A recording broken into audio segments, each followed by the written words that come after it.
রাহাত শান্তনু তোমার সার্টিফাইড নেই না।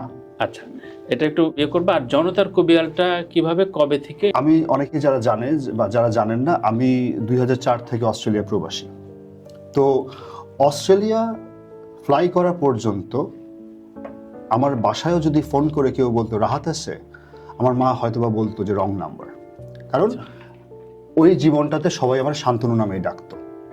পরিবার, বন্ধু বান্ধব, স্কুল, কলেজ, ইউনিভার্সিটি সব জায়গাতে শান্তনু নামটাই ছিল। আমি যেদিন সিডনিতে ল্যান্ড করলাম, আমার নাম দেখে দেখলাম যে ইমিগ্রেশন অফিসার একদম দাঁত ভেঙে যাচ্ছে তার বলতে, শান্তনু বলতে। রাহাতটা খুব ইজিলি বললো, শান্তনুটা তার একদম দাঁত ভেঙে যাচ্ছে। তো তখন থেকে আমি ডিসাইড করলাম যে ঠিক আছে, অস্ট্রেলিয়ান লাইফে ফার্স্ট নেমে যেহেতু সবাই সবাই ডাকে, এটাই ওদের কালচার, তো আমিও নিজের রাহাত হিসেবে ইন্ট্রোডিউস করা শুরু করলাম। আচ্ছা।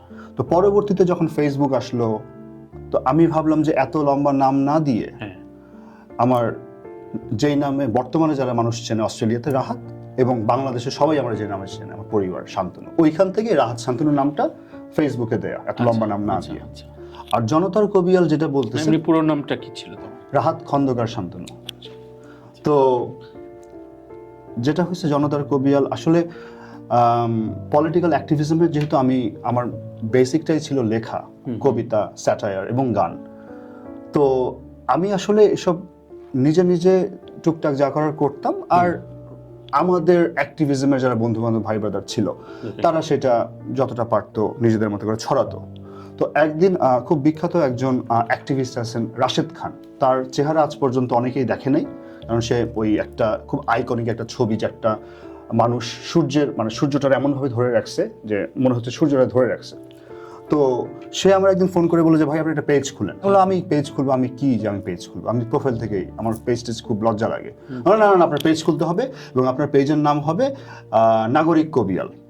আচ্ছা। তো আমি বললাম যে ভাই, নাগরিক কবিয়ালটা হলো কবির সুমনের নাম। হ্যাঁ, উনি নিজের এই পরিচয় অনেক জায়গায় আমি শুনছি, যদি ভুল না করে থাকি। আর আমি এসব ভাই প্লিজ না। কয় না, আপনি যেহেতু জনতার পক্ষে কথা বলেন, আপনার নাম তাহলে আজকে থেকে আমি দিলাম জনতার কবিয়াল। আচ্ছা।